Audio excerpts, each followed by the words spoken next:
L'une des caractéristiques rhétoriques de Nicolas Dupont-Aignan, c'est sa tendance à métadiscourir, c'est-à-dire à produire un discours sur son discours. En l'occurrence, il a passé une bonne partie de cette interview sur BFM TV à nous expliquer de quoi il veut parler lors d'une interview. Moi, je suis plutôt quelqu'un qui est sur du projet, sur du fond. Tout est fait pour qu'on ne parle pas des problèmes de fond. Je fais une campagne, peut-être parce qu'aussi je vieillis un peu. Oui. Je fais une campagne sur le fond des choses.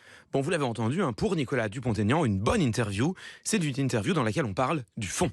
Et c'est ce qu'il a fait? Alors oui, en partie, il nous a présenté quelques-unes de ses propositions, notamment sur l'Europe ou la fiscalité, mais il a aussi parlé d'un autre sujet, il a beaucoup parlé de lui-même. J'ai au moins ce mérite de jamais, d'avoir toujours gardé ma cohérence, ma sincérité. Faites confiance peut-être à quelqu'un de différent, ancré dans la réalité. Je suis quelqu'un de sérieux. J'ai écrit des livres. J'ai écrit un livre, faut écrire. J'ai ma personnalité, j'ai été maire 22 ans. Je sais compter. Il est donc sérieux, sincère, cohérent, différent, ancré dans la réalité. Il écrit des livres et il sait compter. Et encore, j'en ai laissé de côté. Nicolas Dupont-Aignan a bien passé une partie conséquente des 20 minutes d'interview à émettre de l'image. Alors, est-ce condamnable? Réponse, non, pas du tout. Travailler son image, c'est un pan légitime de la rhétorique. En revanche, le temps que l'on passe à faire cela, on ne le passe pas à faire autre chose. Par exemple, parler du fond. Et est-ce que c'est la seule contradiction que vous avez relevée chez Nicolas Dupont-Aignan? Eh bien non, car le métadiscours de Nicolas Dupont-Aignan va plus loin. Il ne se contente pas de dire vouloir parler du fond, il nous expose aussi avec beaucoup de soin ce qu'il déplore dans le débat politique contemporain.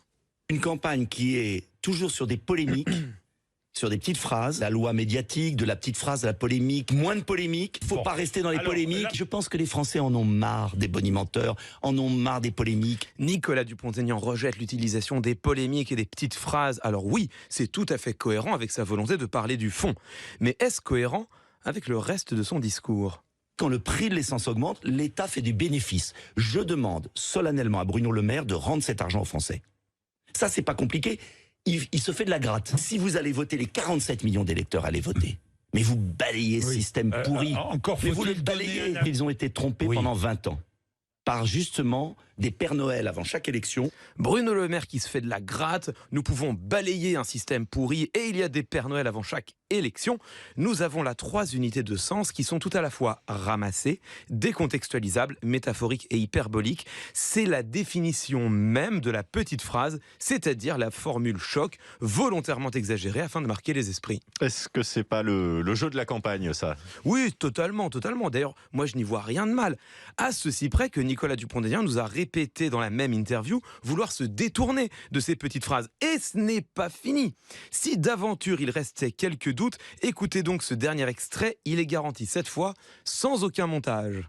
Ras-le-bol des promesses. On n'est pas des Pères Noël. Les Français veulent du sérieux. Et j'ai l'impression qu'en ce début de campagne, c'est la prime à la petite phrase. Déplorer l'utilisation des petites phrases littéralement 3 secondes après avoir utilisé une petite phrase, je me demande si Nicolas Dupont-Aignan ne vient pas de battre le record officiel de l'autocontradiction la plus rapide de l'histoire. En définitive, tout ceci nous montre surtout les dangers du métadiscours. Produire du commentaire sur sa propre parole et donc, par contraste, sur celle de ses adversaires, certes, cela peut se révéler efficace, à condition de ne pas être pris à défaut. C'est ce qui arrive ici à Nicolas Dupont-Aignan. Pour lui qui disait vouloir ramener vers la politique des électeurs désabusés, je ne suis pas certain que ce soit la meilleure manière de procéder. Il y a des Pères Noël avant chaque élection, y compris pour les chroniqueurs radio. Clément Viktorovitch, c'était Entre les lignes.